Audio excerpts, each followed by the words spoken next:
In the late spring of 1946, the war was over, but the silence that followed was not peace. It was a pause, uneasy and unfinished. Along the farmlands of rural Arkansas, Kansas, and Nebraska, long shadows stretched over the quiet fields, interrupted only by the steady rhythm of crops growing in memories that refused to die. For the townsfolk, life was slowly returning to normal. But for a small group of young women, Japanese by blood, prisoners by law, invisible by design, normalcy was something they had never known and would never be granted. These women had not arrived with weapons or uniforms. They had arrived with calloused hands, quiet voices, and eyes that had already seen more than most men did in a lifetime. They had been children during the height of the war, working in the fields of Manzanar or Heart Mountain, internment camps dressed up to look like salvation. Some were not even prisoners of war in the traditional sense. They were daughters of farmers, seamstresses, teachers rounded up under Executive Order 9066, stripped of their rights, and labeled threats by the country they had once called home. When the war ended, most expected to be released, to go home, though no one could quite define where that was anymore. But for a few dozen of these young women, something unexpected happened. A pilot program, barely recorded in any official documents, had quietly paired unaccompanied Japanese women from internment centers with rural American farmers who had lost wives or needed domestic assistance. The language was bureaucratic. The reality was something else entirely. In tiny farm towns that dot the center of America like freckles on weathered skin, Japanese women began appearing in kitchens and barns, on porches, and in local churches. Some came voluntarily, believing it was a path to freedom. Others were pressured, told that refusing would extend their detention or jeopardize the remaining family's future. There were no official ceremonies, no immigration papers stamped with dignity. There were only quiet handshakes, awkward glances, and contracts signed in secret, often with county clerks who asked no questions and recorded no protests. Emiko Tanaka was 19 when she was placed with a widowed soybean farmer in rural Missouri. Her father had died in Tule Lake. Her younger brother had vanished into military service, sent to Europe with the 442nd Regimental Combat Team. She had no idea if he was alive. The farmer, Mr. Caleb Harlan, was 43, with 3 children and a permanent limp from a mining accident. He needed a housekeeper. What he wanted was something else. For the first few months, Emiko cooked, cleaned, and kept to herself. She was forbidden from using the telephone. Her letters home were censored, though she no longer knew where to send them. Caleb never raised his voice, but his expectations were silent and suffocating. He began referring to her as "my girl" to the townspeople. They assumed she was a war bride. Emiko never corrected them. 3 states away, in Oklahoma, a similar story unfolded with Aiko Fujimoto, who was barely 17 when a government agent arranged her transfer to a wheat farm. Her host was a devout man named Pastor Dwight Sawyer.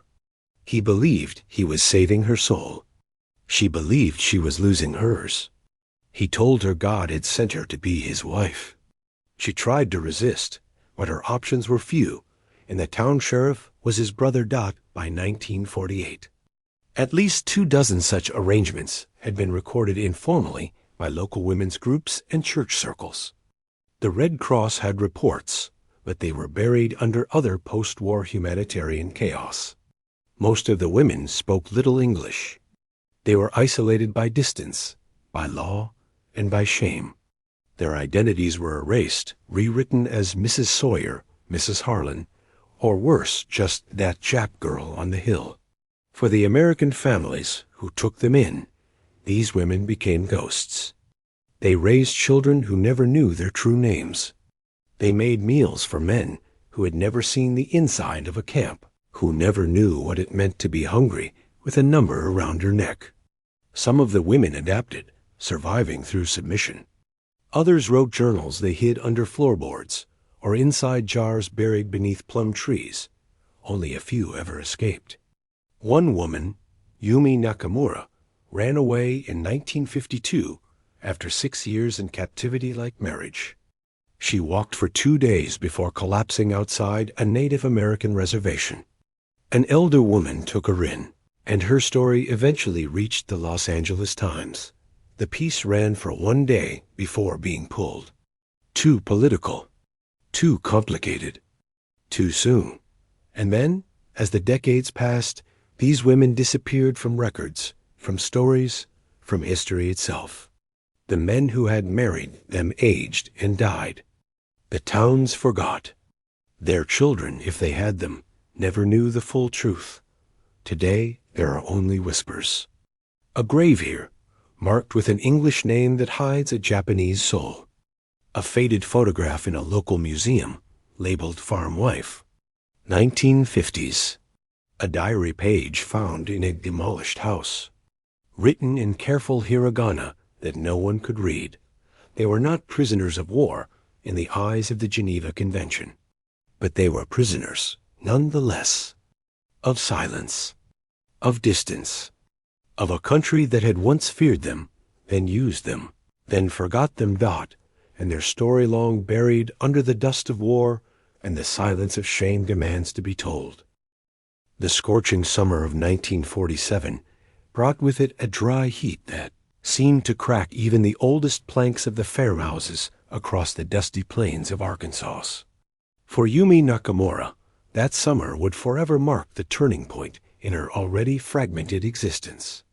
She had arrived in America 2 years prior, barely 20 years old, wearing a navy blue dress sewn by her grandmother, clinging to a leather-bound notebook filled with pressed sakura petals and half-translated poems in English.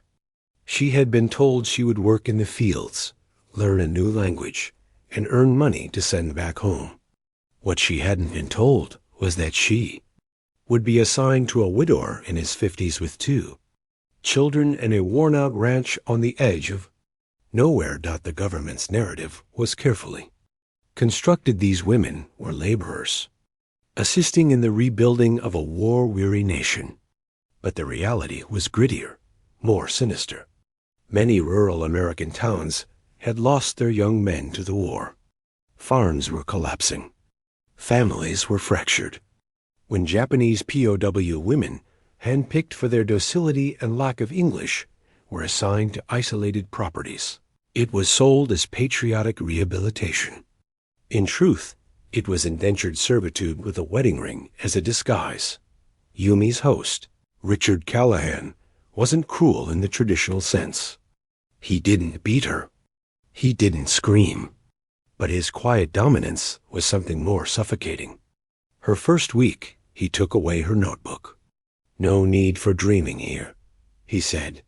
Her second week, he removed the door from the guest room, her room, explaining it was safer that way. By the third week, the town pastor arrived unannounced with a wedding license already half-signed. "She agrees," Richard said without looking at her. The pastor never asked Yumi anything. Neither did the county clerk. And so, within 21 days of her arrival, Yumi was now Mrs. Nakamura Callahan, her name twisted into something that sounded less foreign and more digestible for the townspeople. The ring on her finger felt heavier than her entire suitcase had when she arrived. She tried to write to her sister back in Kyoto, but her letter was returned, stamped with red ink, censored. The next one never returned at all. Meanwhile, other women like her were scattered across the Midwest and the South Nebraska, Oklahoma, Georgia. They were placed on farms, in kitchens, in the bedrooms of war-weary men, each told they were part of a great experiment in peace and assimilation. Some resisted. One woman, Haruka, reportedly ran from a Missouri farm one night in winter. They found her body in the river 6 weeks later.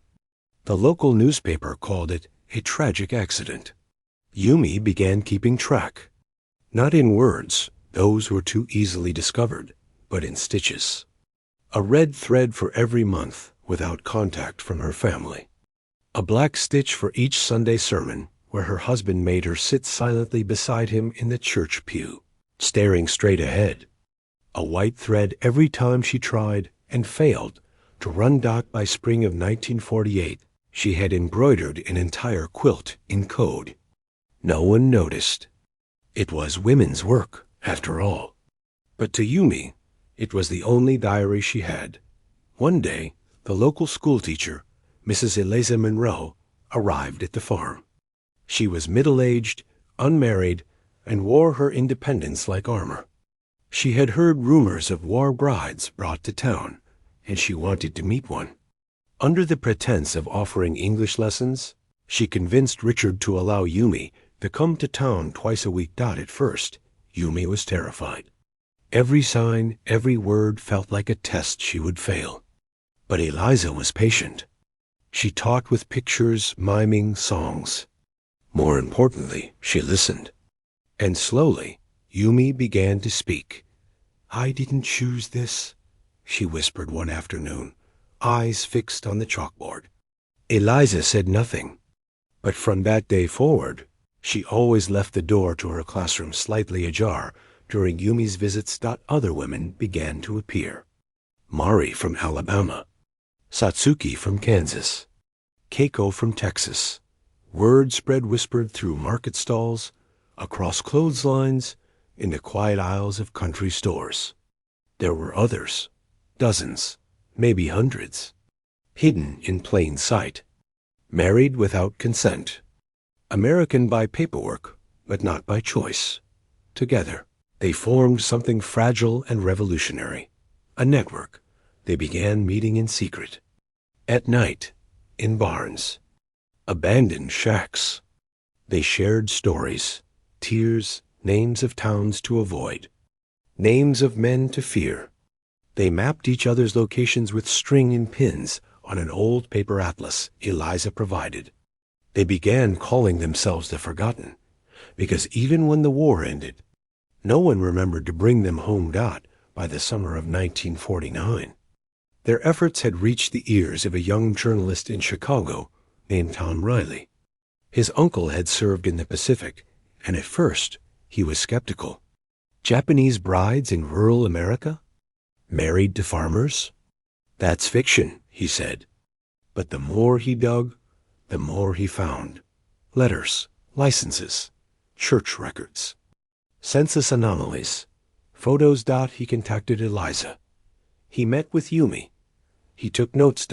And then, just as he was about to publish, his editor killed the story. Too sensitive. Too soon after the war. "We need to move forward, not dredge up controversy," the editor had said. Tom tried smaller publications. None would bite. The story went cold. But not for the women. They kept meeting. They kept writing. They kept remembering. And then, one evening in late September, Yumi discovered something that would change everything. Behind the wooden slats of the old barn, tucked in a rusted toolbox, she found a folder. Inside, military documents. A list of names. Her name. Haruka's, Mari's. Dozens more. At the top. Stamped in fading red ink. POW Relocation Initiative. Final phase. Below it, handwritten in cursive.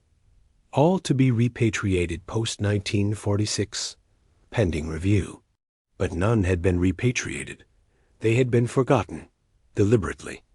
Yumi clutched the folder to her chest, her breath ragged. The silence around her now seemed complicit. The wind through the barn, the creak of the wood, the dust motes dancing in the light.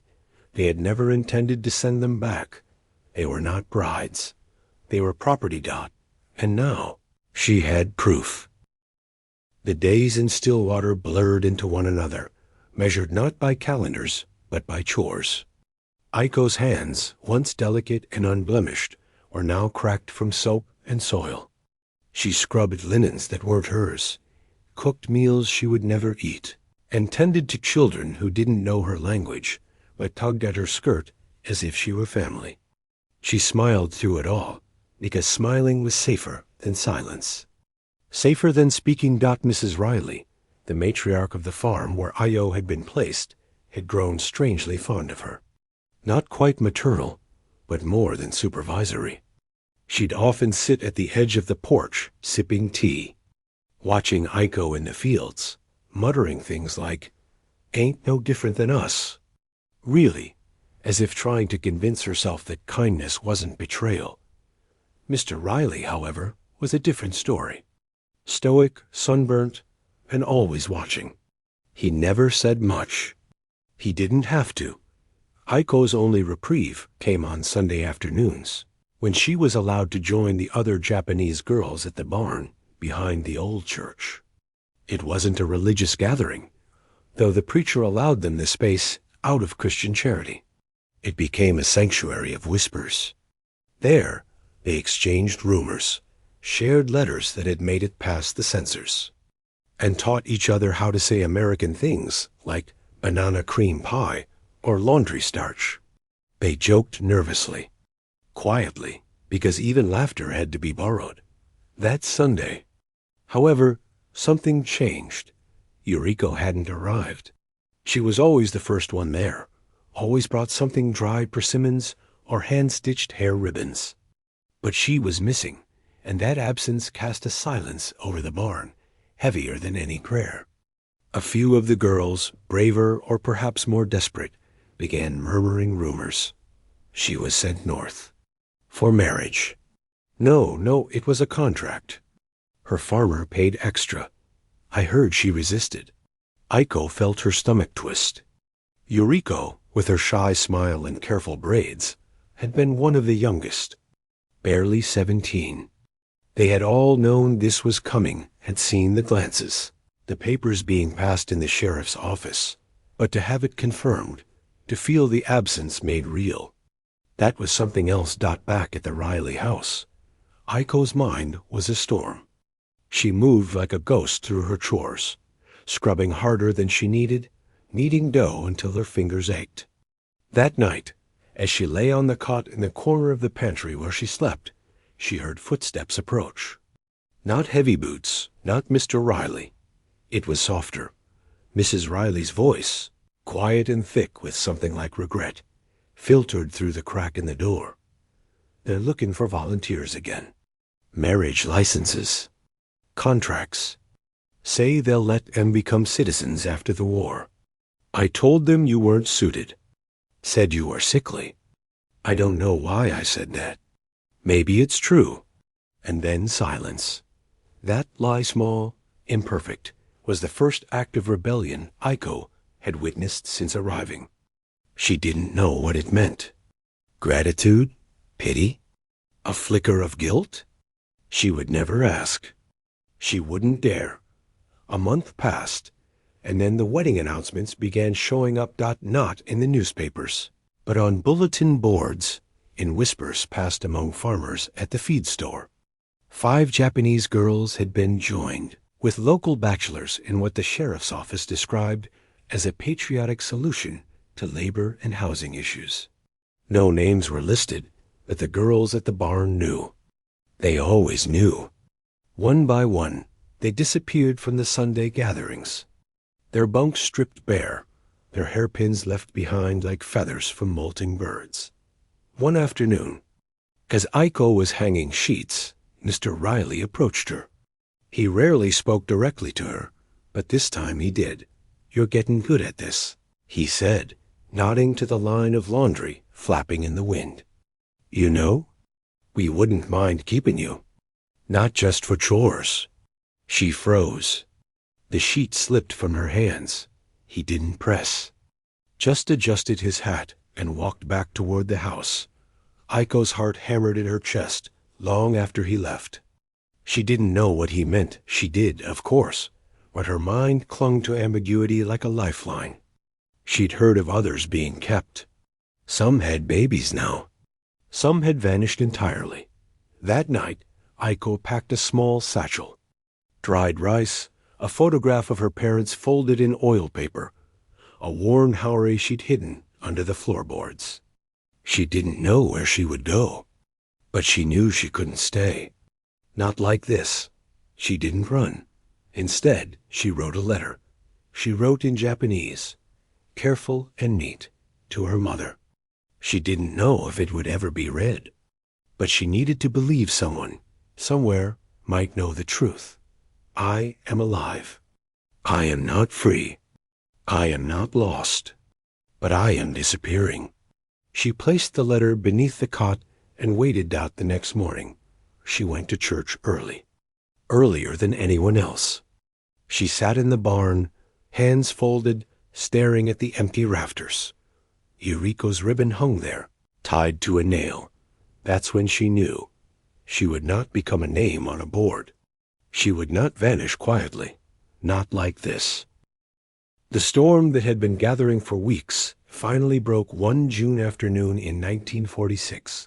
The air over Stillwater felt like steam, thick and suffocating.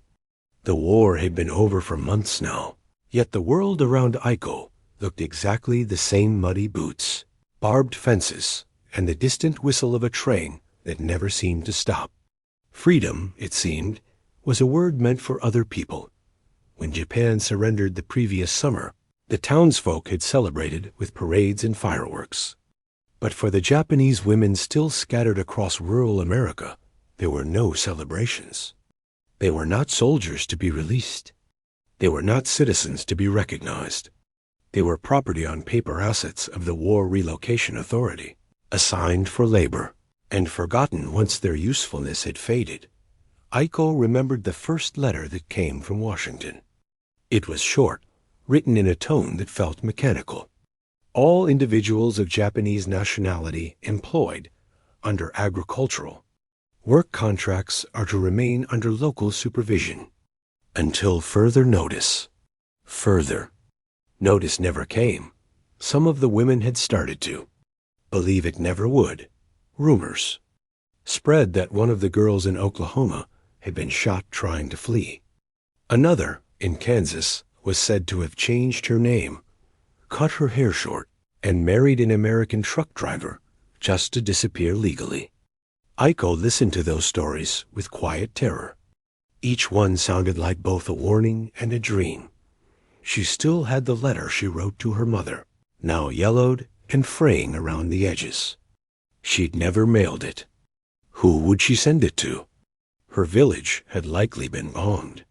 Her family scattered. The paper had become something else now. A confession written to a ghost. Mrs. Riley had grown frail over the months. She no longer supervised Aiko's chores. Sometimes she would call her Mary by mistake, confusing her with a long-dead daughter. It wasn't cruelty. It was erosion, the slow wearing down of a mind that had seen too much loss. But Mr. Riley remained sharp, always watching, always calculating. One morning, he came back from town holding a document. "They're ending the program," he said flatly. "Government's pulling out. No more pay for keeping y'all on." Aiko froze. "Does that mean we can leave?" she asked quietly. He smirked. "Leave? And go where, girl? You don't got papers. Don't even got a name they can pronounce." He wasn't wrong. Her work permit had expired months ago. Her identification tag stamped POW with a faded serial number was the only proof she existed. That night, she couldn't sleep. Every sound of the house settling felt like footsteps. She remembered Yuriko's empty bunk, the ribbon on the barn nail, the whispers, marriage contracts. When dawn came, Aiko did something she'd been warned never to do. She left the property. She walked down the dirt road barefoot, her shoes slung over her shoulder. The air smelled of dust and alfalfa. She didn't have a plan, only a direction east, toward the rail line. She walked until her legs ached, until the sun rose high enough to burn the skin of her neck. By noon, a pickup truck slowed beside her. The driver was a man in his 20s, wearing an army jacket that didn't quite fit. He leaned out the window. "You lost, miss." Aiko didn't answer. "You one of them camp girls?" he asked, his voice softening. I seen a few workin' farms down by Amarillo. She hesitated. Yes. He looked at her for a long moment, then said quietly, War's over. You know that, right?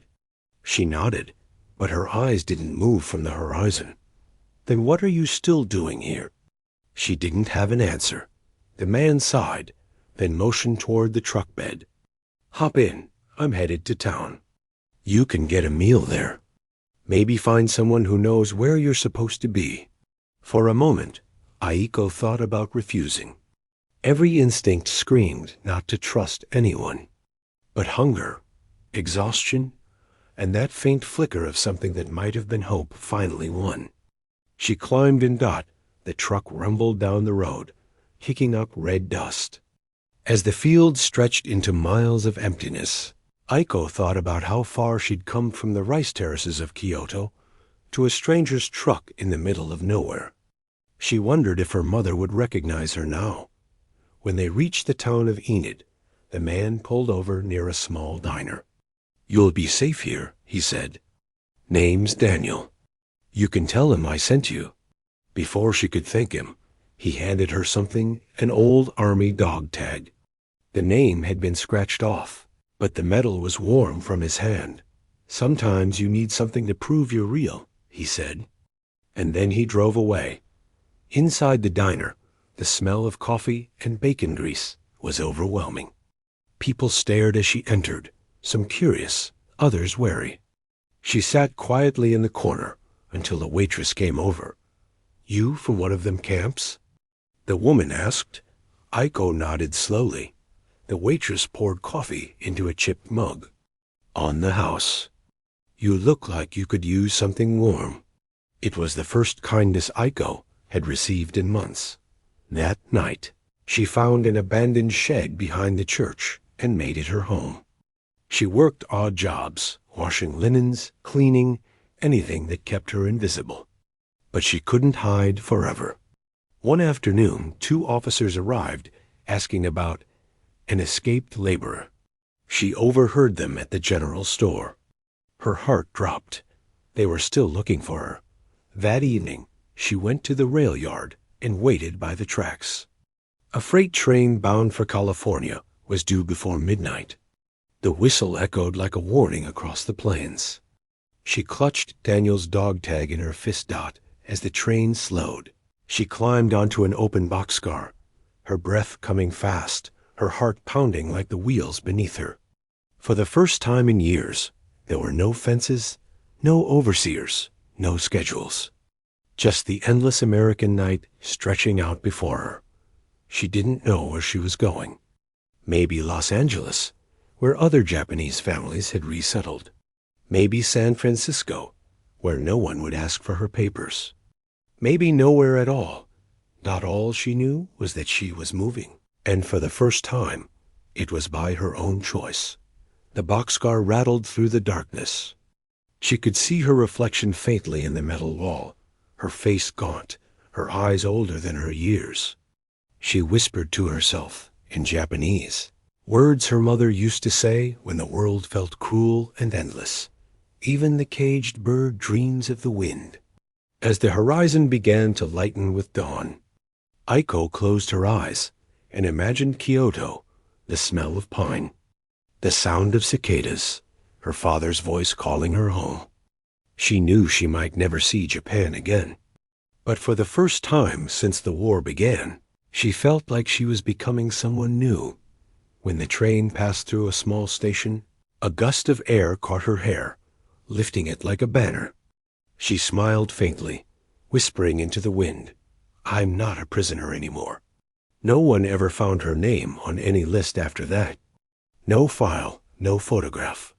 Just a rumor, passed quietly among the women who had once shared the barns and barracks of America's forgotten camps, that one of them had made it out. That she'd vanished into the West. Nameless, unbound, free. And sometimes, on still nights in Texas, the old farmhands swore they saw a woman walking along the tracks, barefoot, carrying a faded photograph against her chest. Some said it was just the wind. Others said it was the ghost of a girl who refused to disappear.